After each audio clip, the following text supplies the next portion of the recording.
Right here at SouthPhillySocial. Got it on? Good evening, everyone, and we are live here at SouthPhillySocial.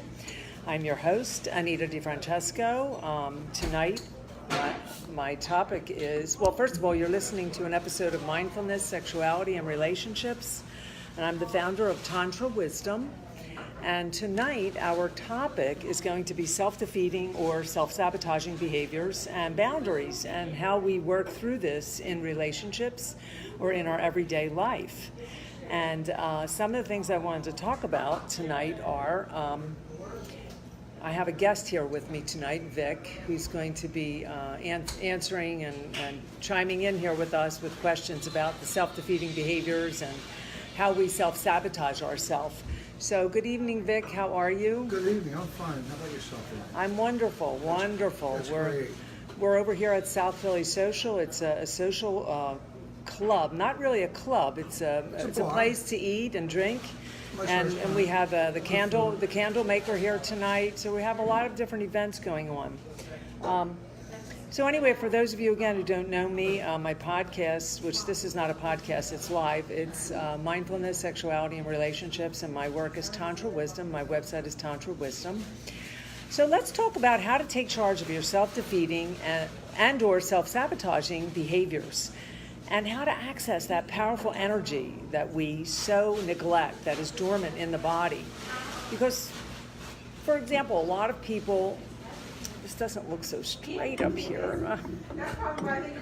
Self-sabotaging. I can think back in my own life when I would not like myself, or I would not like things about myself. And there were always things I didn't like about myself. My weight, the way I looked, the way my hair looked, or just the things that I did. Same problem. And you have the same problem, Vic. Okay. I wish I looked better. I wish I was thinner. But actually, I set a goal. I lost 85 pounds, feeling better about myself, so I decided to take control. So you got to take control of your own life before you do anything else. So what Vic is saying, that one of the things that he's learned about self-defeating behaviors is to take control of your own life. And I know that's easier said than done, because how do you take control of your own life? We have triggers. What actually triggers you? Some of the things that I remember before I got into working on myself and working on my power and my resiliency was learning how to overcome my pain and accepting who I was and accepting where I was going and the journey and being happy with that. So if we're not accepting who we are, that brings us into what we call suffering. And suffering is a part of our nature, and we need to have that to grow, but that also brings you to your boundaries. So we all have boundaries. Yes. So tell me some of the boundaries, Vic, that you, some of the highlights of your boundaries that you carved out for your path. What do you have a boundary in a relationship, we'll say? Oh, God. That's a hard question in a relationship. I have a lot of boundaries. I mean, do you respect the yeses and the nos with your partner? Do you do you respect each other's space? Do you respect each other's, the different things that you do, how you adapt, how you adjust? I do respect it to a point, but if they're wrong, I'm going to tell them they're wrong. Okay, so you have your voice. Right, that's my boundary. That's what I'm correcting what I want to correct. I want to speak my own mind. If I don't speak my own mind, then I'm speaking somebody else's mind. Okay, right. Okay, that's interesting, and that takes away from the self-defeating behavior. You're not self-sabotaging yourself because you're having your voice. Right. So what Vic here, my guest, is saying that the way he helps himself is to have his voice, to not, so he doesn't have to always create. To be here, to be heard, to be acknowledged. To be acknowledged and heard in his relationship. And when he in life itself, right? Actually, yes. I mean, everybody wants to. In any relationship. Right, I mean, everybody else. When you wake up every morning, right? You want to be positive about yourself. Okay. But I mean, everybody takes a gamble. You walk across the street. It's a gamble. Okay. Okay. So you're positive because you're walking across the street. The things we do in life is positive, but we don't realize it. The positive things that we do every day. sometimes we put ourselves down on our positive stuff. Okay. I mean, like you said, I mean, in a relationship, if you don't speak your piece, your partner's not going to know what you want, and you ain't going to know what your partner wants. So how do you get along if you don't know what each other wants? And if you don't speak your voice in the relationship, what can happen is you lose the voice, you can become suppressed, and this is a self-defeating, self-sabotaging behavior that you take on. And you lose the person. And what? And you lose the person. And you lose the person, or the relationship just isn't exactly what you want it to be.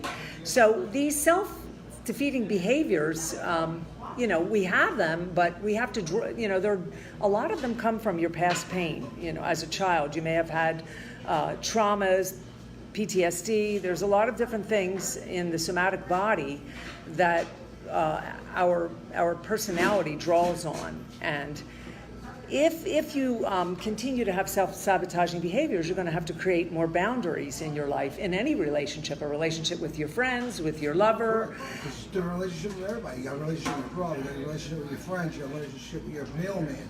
It's all a relationship, and you have a boundary with each relationship. I mean, you don't have the same boundaries with your mailman and your wife. It's two different boundaries.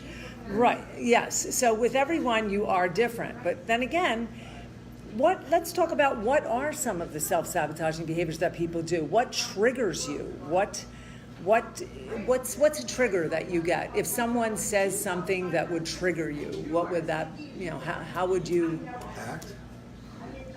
How do I? Well, how would you be triggered? Like, for example, someone told me today that Somebody tells me I'm wrong, when I know I'm 100% right, that triggers me. Okay. And triggers me bad.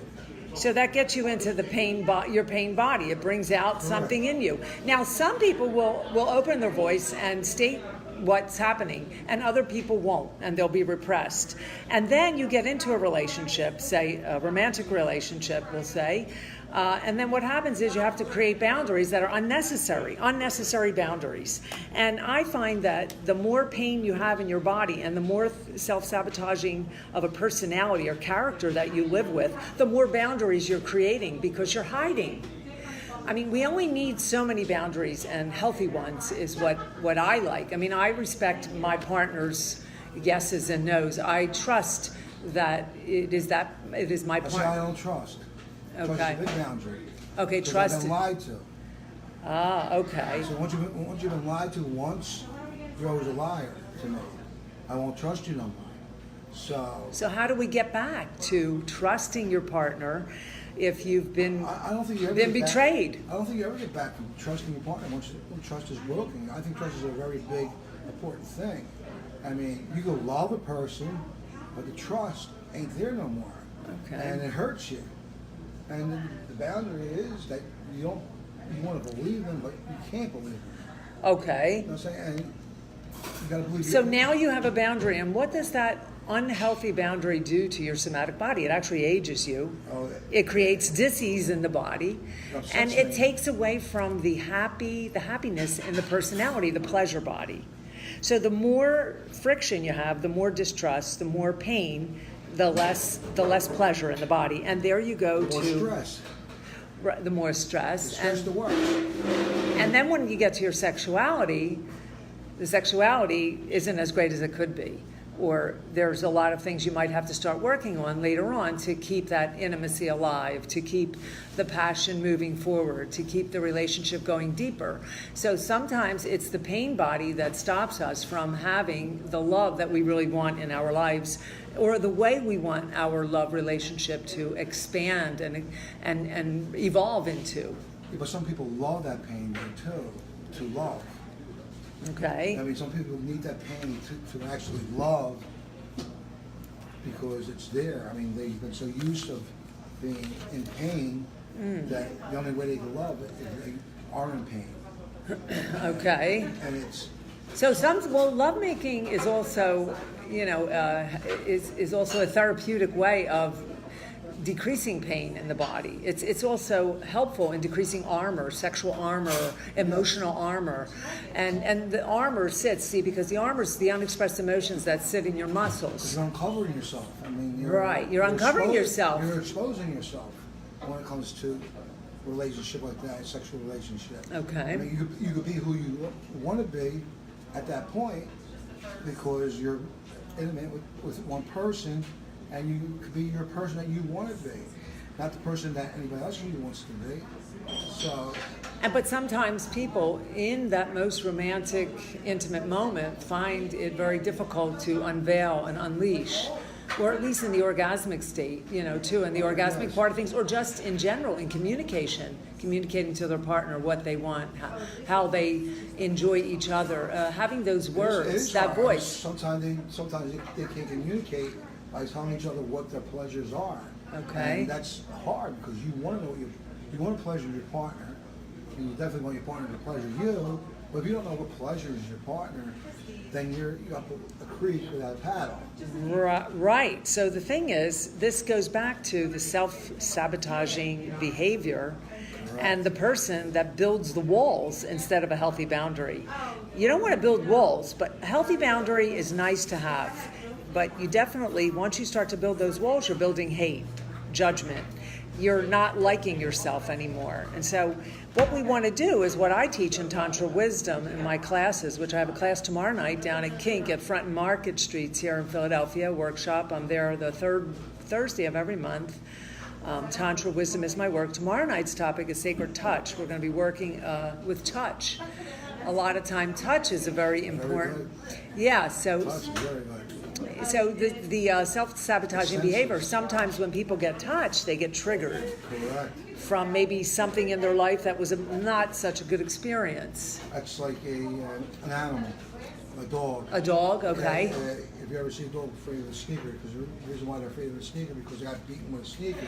Interesting. And that's how they see it, and that's part of touch. So if a woman kept getting smacked, just saying, in her relationship, so in a healthy relationship, it's not her to have a straight relationship, it's her to get smacked.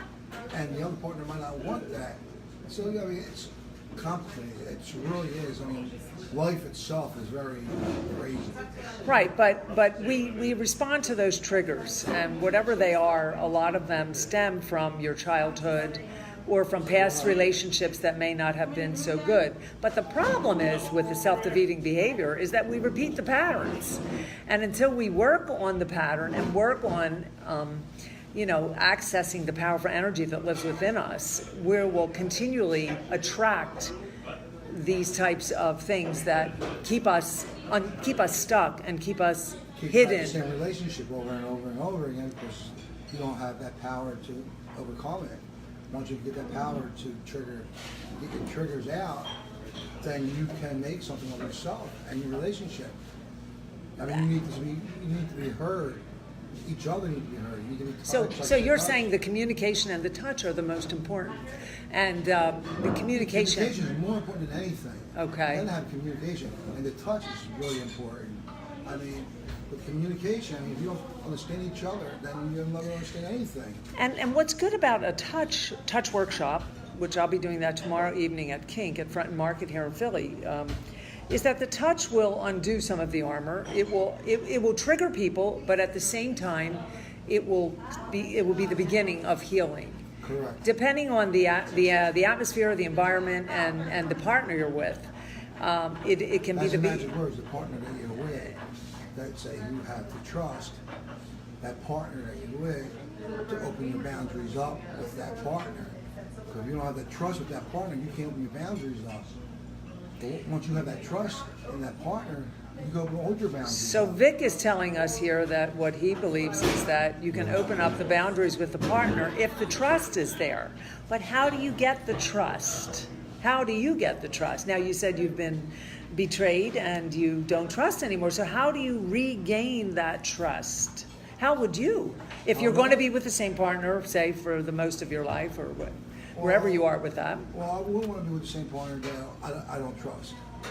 But say you're in a marriage and this happens. I am in a marriage. I don't trust her.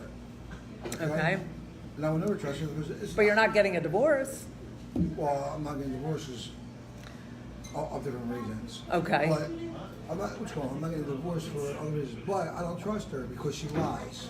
Okay. And she lies, and I can't stand it because it's not that I hate her. It's because I'm disappointed and hurt. I'm not mad. So you're disappointed, you're hurt because of the things she has done to you that make you live with an untrusting character. She's an alcoholic. She went away. She promised. She went away. And as soon as she came out, she broke her own promise to herself and her children. So now, like I said, I'm not mad because that's her life. She's going to live her own life. But I'm hurt. You know what I'm saying? That's the most mad. I can't trust her no more. So you're feeling the pain of being betrayed and taken advantage of. Not being betrayed. It's more she betrayed herself. She didn't betray me because she's got to live with herself. I don't have to live with her. She's got to live with herself. Okay. The same way I got to live with my own self. But everybody has to live with their own self. That's a boundary you have to get first. To learn how to live with yourself, to live with others. That's a good boundary to get to. So how to live with yourself is the boundary that Vic here, we're listening, you're here, we're at the Social Club in South Philadelphia at 4th and Rittner, Tantra, Wisdom, Mindfulness, Sexuality, and Relationships. And Vic says the boundary that you need to get over is the self-trust. And this is one of the things I teach in Tantra, how to self-trust, how to self-love yourself, how to come back home to that temple in your body that's going to be the safe place for you to explore, to expand, to grow, to nurture before you can go into a relationship or in the present relationship. You gotta trust yourself first. I mean, you have to heal what's hurting you inside. You gotta get that boundary, and you have to just get yourself together. I mean, life's not all over with. Right. You know, you gotta just learn how to trust again. And you have to. So Vic here is telling us, my student for the evening, that you have to learn how to trust yourself. And the only person that you can really trust is yourself. Sometimes. Now, there is what I believe it. The way I believe it is that we're never. No, you betrayed yourself. The world is a very open place. People are very fluid. Characters change, behaviors change. There's no set way. It's not even about trust. It's just about loving yourself. And when you come back to loving yourself, there could be more positive that flows in your field. I can understand that. But get to loving yourself. I mean, you have a crisis in your life where it makes you not love yourself, that you think that you're a fault for something that really it's not. And that's self-defeating behavior again. When you have a crisis, Vic is here telling us when he has a crisis, all of a sudden he's in a self-sabotaging mentality. You're depressed, you don't want to do nothing, you sit there, you lay there. But when you're in a positive attitude, in a positive relationship, you want to do everything with your partner. Right. Not only your partner, with your kids, with your mother, your father, whoever. It's a relationship. So getting back to having these crises, self-sabotaging behavior, what I find they are patterns and they are addictions for some people. Because some people get used to, they get stimulated by that negative pain that comes into them that makes them hate themselves and makes them hate people around them. And it's an addictive character. And the way that I teach people how to get out of this type of is through the somatic body. We apply some emotional release breathing, emotional cleansing breathing exercises, Dr. Wilhelm Reich's work, Tantra, learning how to touch, eye gaze, learning how to be with strangers and really telling each other what you really like about yourself and what you like about... I can tell you what I like about myself. That's easy. I'll be honest with you, I love myself. I don't even like myself. I love myself. Well, right, but loving yourself from the ego is one thing, but no, really there's loving, no ego. Yes, It's not an ego. Okay. It's which one? Because I love myself because I'm me. I'm unique. There's nobody else could be me. Oh, absolutely. I love that. So Vic here saying that he is unique in himself and there's no one else. So you sound like you have come, you've come you've climbed some mountains in your life, took climbed a lot of journey, mountains. had some awakenings. I lost a child, Okay. and that was the hardest thing in my whole life. Now tell me, your child, right? He was on a motorcycle. He was on a motorcycle. It was actually 12 years to the 28th of this month. And I blamed everybody and anybody that wasn't talked to him that day. But in reality, I shouldn't have. And there was a lot of guilt around that. A lot of guilt. I mean, it took me a lot of years. It actually took me 12 years to get to where I'm at right now. It took me 12 years. The first thing I asked, and I'm going to be honest with you, I'm really not a holy person, but I asked God, I said, please, I do not want to become an alcoholic because I do not want to numb my pain. You don't want to numb your pain. Vic is saying he pleaded with the spirit not to become an alcoholic after his son had a motorcycle accident and died. And it was easy for me to become an alcoholic, but I didn't want to become one.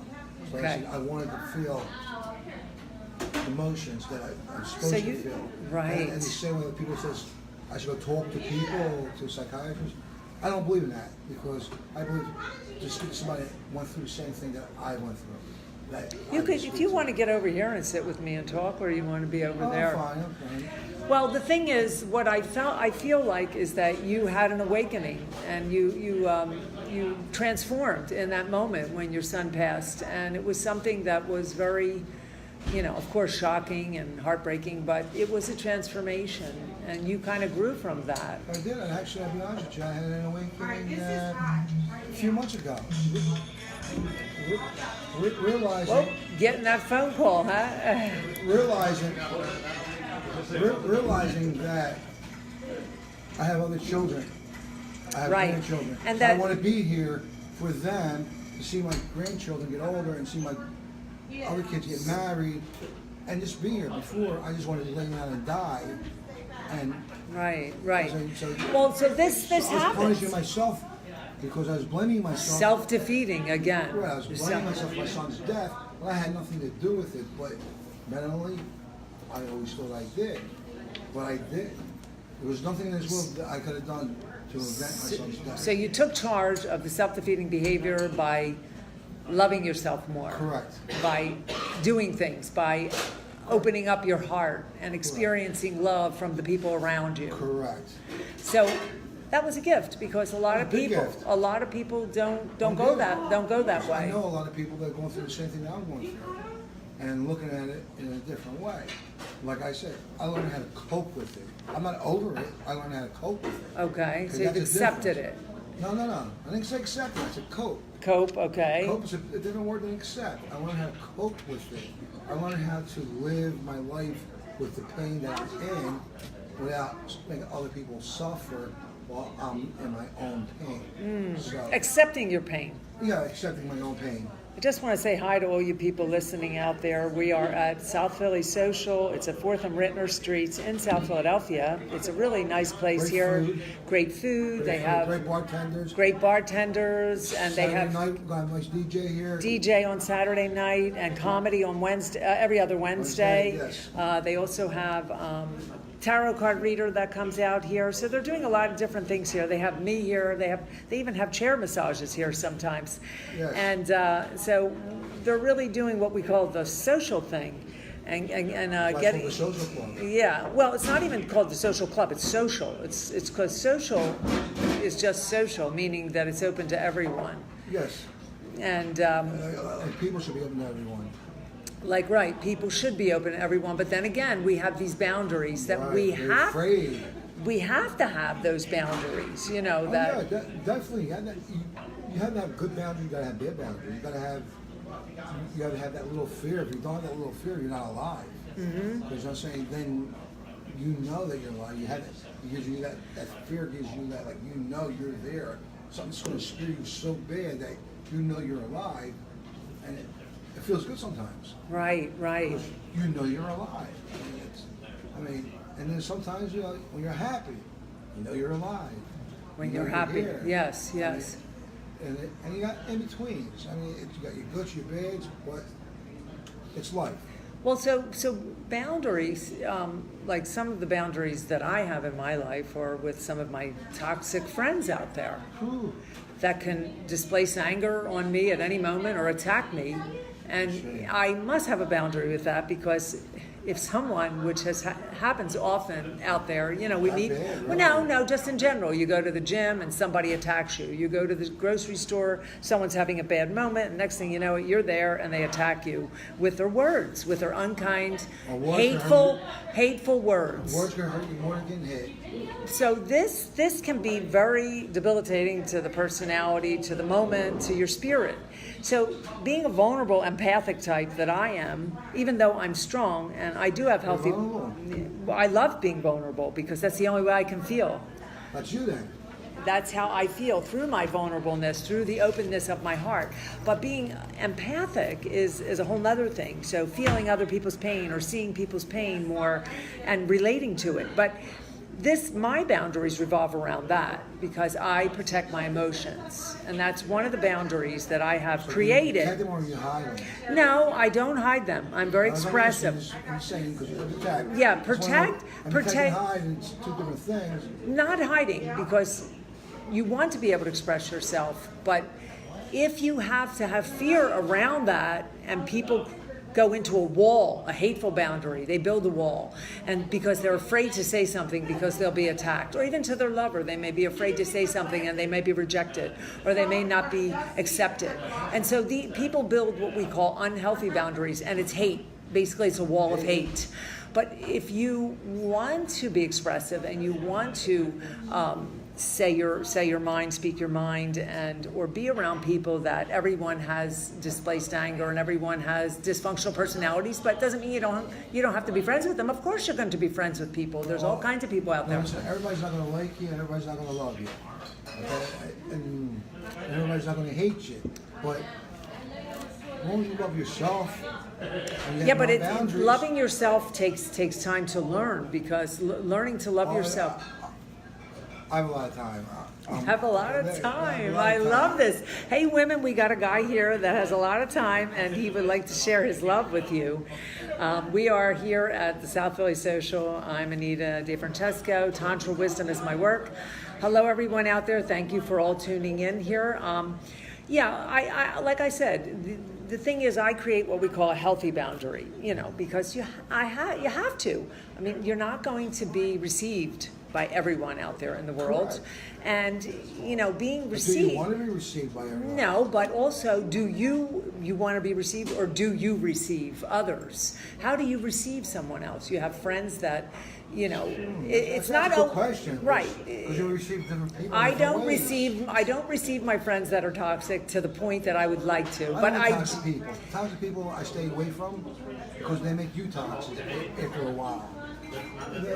Actually, if you're around people that are laughing and enjoying themselves, right, then you're laughing and enjoying yourself. But sometimes you're not going to be around that all the time. That's okay. It comes to life. That's part of life. I mean, we all have to learn what life is. I mean, we have toxic people, we have good people, and in between people. Well, sometimes toxic people don't understand why you don't understand why they're toxic. They must be in pain. They're in pain, but you can't be the healer for everyone on the moment. You have to pull back your energy. It's like a push and pull game. You have to pull back, and there's this push and pull that happens in a relationship with a man and a woman. In a partnership relationship, because there's so much push and there's so much pull. But then you have to find what we call that balance and that sacred space, and that place you both come back to find the divinity within whatever, in that heart of the relationship. But again, I think that part of the relationship is the love. Yes. I think that's what keeps you together, is the love. And I said the love and the trust that keeps you together. Okay. And even though you love and trust, you don't have to agree on everything. You don't have to disagree on everything. Right. You have your boundaries. Mm-hmm. Each boundary. And how about the no's and yeses in a boundary, in a relationship? But you have to learn each other's no's and each other's yeses. And respecting that. Respect it. If you don't respect it, then you shouldn't be with that person. So this is where we teach people in the Tantra Wisdom that I teach tomorrow night at the Kink store here in Philadelphia, and workshops. I do big workshops as well, where we teach people, we bring them through a skill set of exercises such as communication, gentle touch, eye gazing is one of the exercises where you're learning how to Yeah, learning how to undo armor through the eye gazing, and learning how to open. That's the first time I heard that one. Yeah, well, in order to connect with someone, to bond, the eyes, they have so much armor because we look at all this stuff all day long. To your soul. Absolutely. And when you're born, the mother holds the baby and she bonds with that baby, but the armor is But when you're born, you actually can't see, so... No, but the bonding is there, that connection. So what? Well, the bonding is definitely there because you've been in her womb for almost 10 months, so that bonding is definitely But there. psychologically, we bond through the eyes. And if you're looking into someone and there's an isolation or a numbness, they're not really going to see. Blindness is different. We're not talking about the blindness. People are actually much more. Literally blind. I understand. A blind person is way more in touch with their feeling and perception. They're more intuitive because they rely on that to get by in life. So the blind people have a lot more feeling that they need to access as part of their communication. We communicate with our eyes, but eyes can be where armor, Dr. Wilhelm Reich says that your armor begins in the eyes, and if your eyes are armored, your sexual being, your lower sexual body will also be disconnected. Really? At some point, not fully. I mean, because people are always looking to expand and explore and become much more evolved in their sexual relationships. And then they wonder why there's a standstill, or all of a sudden they have great sex and then all of a sudden they're not doing it. Now, what happened? Because the armor kicks in. And then you have to undo layers. You have to undo the layers. The armor. Armor is, let me see what armor is unexpressed emotion in your body that lives in your muscles. Unexpressed emotion that lives in the muscles. And it won't be released through a massage, nor will it be released through yoga. You really have to do a special ergonomy breathing for this, which I teach. What kind of breathing is it? It's breathing in and out of the mouth, but it involves charging the body up so that you undo the layers. Like the phone, charging your phone? I guess you could think of it in that sense. Sexual charge, because your armor is basically the sexual energy that's not alive in the body. So you're saying when you release, that's when all your tension comes out?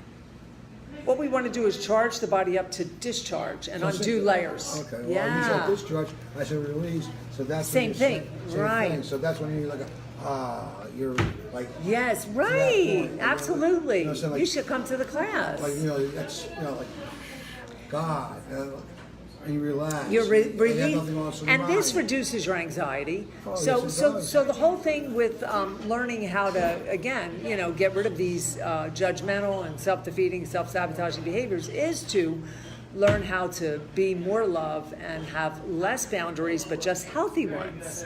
I agree with you. Yeah, just healthy boundaries. If you have to have a whole lot of... But I think sometimes you need unhealthy boundaries to have healthy boundaries. I mean, I think they work side by side. Okay. I mean, unhealthy to have healthy. Listen, everything's not roses. Everything don't come up roses. Right. I mean, in life, seriously, you have your good, you have your bad, you have in betweens. But that makes a person. I mean, going through grade school, you're teaching something bad, hit you with a ruler. Okay? You do something good, you got to award it, right? Right. So you want to do something good because you get an award. If you're doing something bad, you're getting hit. The same thing in a relationship. If you're doing something bad, you're being hated. If you're doing something good, you're being rewarded.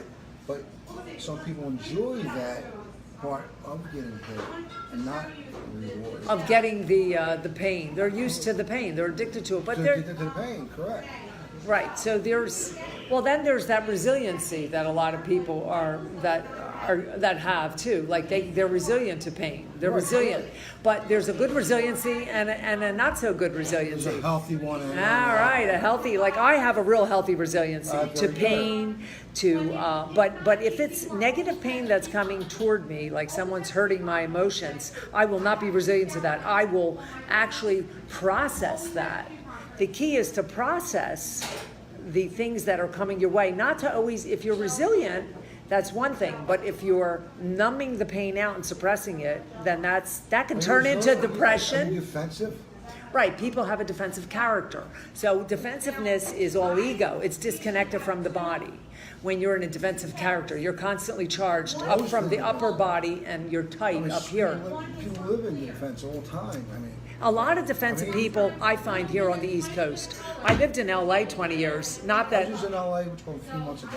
right, and I find that more people on the East Coast now. Maybe it comes from living in the hood streets here, and people walking in the darkness and the cold, and you have this kind of rigid, defensive character because you're always. It's true. When you're walking down the street, you're always looking. That it always was that way. In the city, Well, when in the suburbs? I was growing up, you always looked behind your back when you walked in the street. So I think that kind of, conditioned our bodies to be. But that's pretty smart though, looking behind your back all the time. Yeah, right? but it depends where you're. It's just the way of the inner cities, and the East Coast inner cities are very much, the hood and. I gotta stop you there. They are the hood. This is the hood. This is not the hood. Yes, it is. I'm sorry to say that to you. This is not the hood. Because you could be the best neighborhood in the world. You could be the worst neighborhood in the world. You still got right and wrong. Wrong, And right. Listen, I'm going to give you like a shot. Most murderers are in the suburbs, not the hood. Right, but that's not what I mean. I mean that when you grow up in small neighborhoods, small streets, and you're walking down the street at night, bodies are conditioned to be more looking out for themselves. You become more conditioned. More connected, though. I think more connected too. There's the good and the bad, right? I think it's more connected than more fear. Well, right. So getting back to the resiliency, you can have this positive resiliency, but you definitely want to process whatever the pain is, whatever the emotion. You know what I want to get onto now is talking about the same thing, but the key to overcoming isolation and loneliness. And how do you deal with isolation, loneliness? Vic, how do you deal with that? By going out, making friends, enjoy talking to people. But when I'm home, now I'm lonely again. Okay. So, you really can never escape that isolation.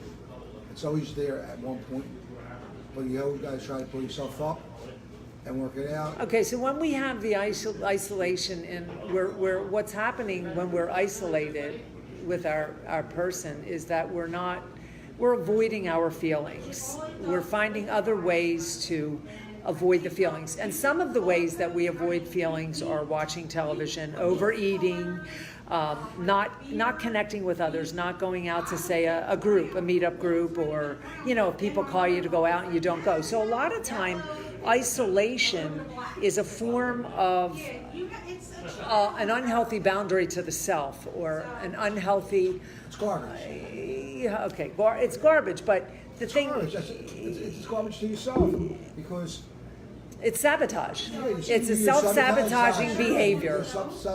But if you get up, excuse my language, off your ass, and try to make yourself go out, you got to push yourself just a little bit. Right. To be social, to go out, to even talk to anybody.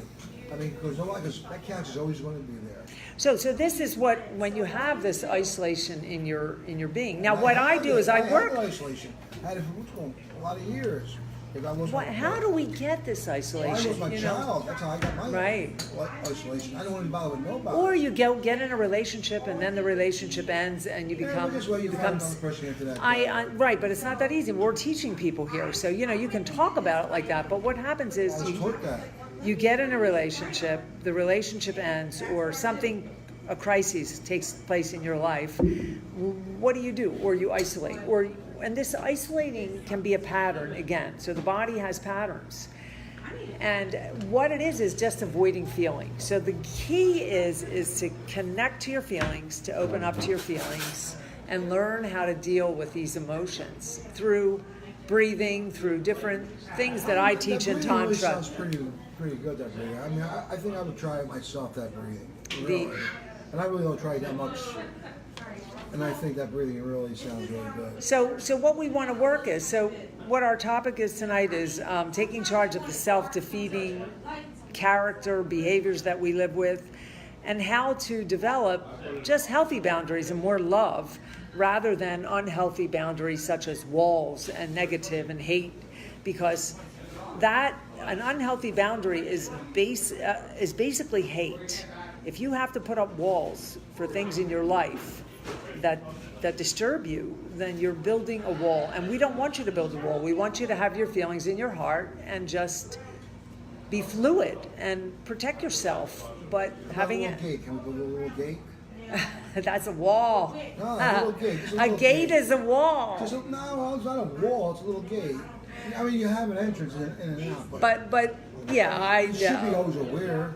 But like I said, one of my boundaries is I love a lot of the friends that I have, and some of them have some real personal issues. So I kind of create that little healthy boundary not to get in that conversation with them.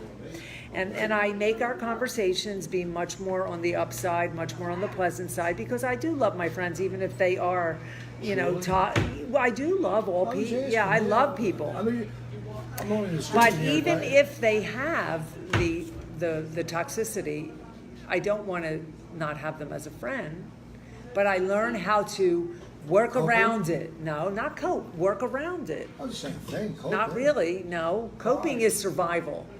Coping, I'm not surviving. No, working around something is creating. Coping is surviving. So I'm not out to survive. I'm out to create. So you don't want to survive? Life is survival. Oh, Life definitely. is survival. Yeah, but if you live on that edge like that, you're not really becoming in your depth, in your truth. Because like I was a very sick child, okay, when I was 9 years old. Yeah, but just let me talk for a minute. Yeah, talk. I'm going to give the mic over to Vic here in a minute. When I was 9, I was in Children's Heart Hospital. I had rheumatic heart disease, and I was sick for 9 months, and I was away from 6 months I was in that hospital, but for an entire year I was out of school. So when I went back to school, no one knew me, because 4th grade is one of those grades where all the children start to bond. It's just one of the most profound time in your life when you're 9 years old, and no one talked to me, no one liked me, and when I was in the hospital with the other kids, they didn't talk to me, they didn't like me because I was different from what was the children that were in there at the time. Right. But what I did was, I didn't hate them. I opened my heart. I learned to open my heart. And I wrote this in my book called Live Free, about how I opened my heart to my hospital mates to heal. And once I learned to do that, I dissolved my ego and I evolved into love. And even though these other kids hated me, we were all sick, we were all dying, and I witnessed children dying, like in body bags at 9 years old in 1966. So what I learned from that experience was that I went beyond hate and I evolved into love to heal. So what I'm saying to you is that love is a healing, powerful energy, and it can heal your sickness and it can heal the things around you. You just have to open up to that. And yes, you may need classes to learn how to do it.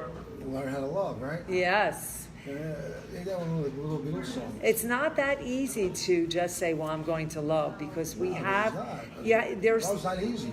We have to undo our layers in our body. So what else are we going to talk about here tonight, Vic? I don't know. What are you going to talk about? Let's see. I got a whole thing on resiliency. Resilience. Same topic. So just for some of you who are listening, and thank you for tuning in, we're here live at South Philly Social at 4th and Rentner Streets in South Philadelphia. And if you are around the area, please feel free to stop in, because we have really good food here. Big Vic. We have really good food here. We have really good alcohol too. Really good libations for you. Libations. I started going to a club named Libations. Yeah, I remember that club. Yeah. Well, Also they have a lot of different entertainment here. They have a DJ. They have somebody that comes in and plays groups. piano. We got everything. Live band. They also have comedy. And I'm your host, Anita DeFrancesco. My work is Tantra Wisdom, tantrawisdom.com.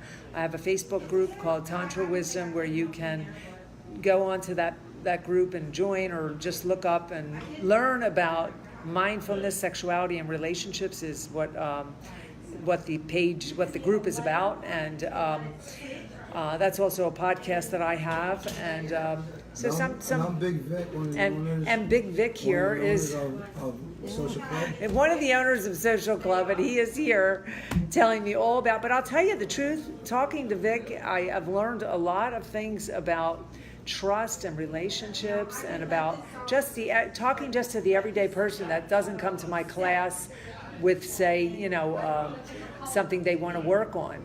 So this is where our work, I'm glad I helped you. fellow Tantra teachers and educators out there needs to go to the everyday person, not the person that's coming to you. That is the truth. You just said that is a mouthful, because when I was reading over my son, they wanted me to go to see a psychiatrist. But I wanted to go see people that went through the same experience that I went through, because they went through it. They knew the pain. So what you're saying is a mouthful, because that is so true what you're saying. It's just a regular person, regular conversation. Right, regular people, but something we don't do anymore now because we are busy texting.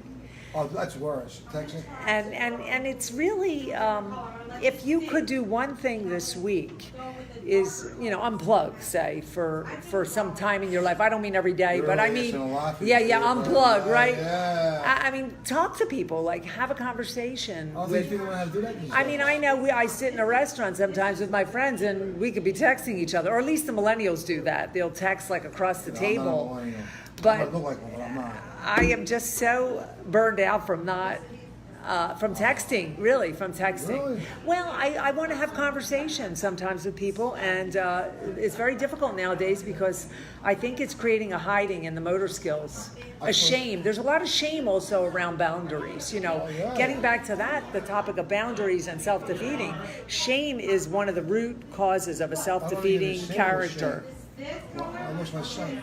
People wouldn't talk to me because they were ashamed to talk to me because they didn't know what to say to me, and it wasn't that nothing. All they had to do was say hello, goodbye. They had to say no. They had to bring myself up. Right. I didn't change, so why would you feel that way? Well, maybe they felt they felt shamed. It's worse, shame. Maybe they just felt a fear about it, and they didn't want to. What fear would they Maybe have? they just didn't know what to say to you. And see, that's what it gets down to. People, the shame is. Right, the shame. Yeah. I mean, it's a shame that they couldn't say something. Shame is an innocent humility, but it's a humility that we're not in touch with. This innocence, this innocent humility, this part of ourselves that we're not familiar with. But a big part of us is shame. I mean, a lot of people are ashamed of themselves. Another thing to do to help yourself with self-defeating behaviors is to embrace self-compassion. Learning how to open up to embracing the part of yourself, or giving self-compassion, giving compassion toward others, or having compassion toward people. That's very correct. So how do you embrace self-compassion? By talking, by listening. Okay. Trying to make a friend. I mean, you never know what the person's day is that day. But I'm trying to put a smile on that person's face no matter what. To embrace them. To make them feel a little better about themselves or about the situation they're in at that point. Well, I'll tell you the way that I learn how to embrace self-compassion is I have a deep self-love relationship with myself. It's like the self-neglect. I dissolve the self-neglect. I come back to being my own best friend, which is a very powerful. Well, yeah, but that's easier said than done. A lot of people are not their own best friend because they're not in touch with their truth. That's the truth. That's the truth. They're not in touch with their truth. That's the truth. So becoming your own best friend is one tool to healing, but it does take the work. And like I said, working in transformational exercises such as breathing, tantra, even psychotherapy, yoga, different whatever approach would work for you. The work needs to be done, and the emotions need to be addressed. Compassion helps us transform from our shame. So because you're tapping into more love, and shame goes back to hate. Yes, correct. Goes back to hate. And hate's bad. and not understanding that the mistakes and things that we've made in life. Correct.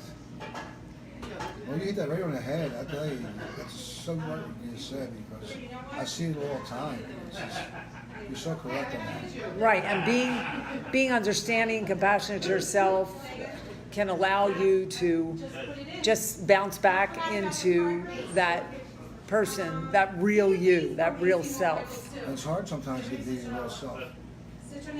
So you got to work on it, though.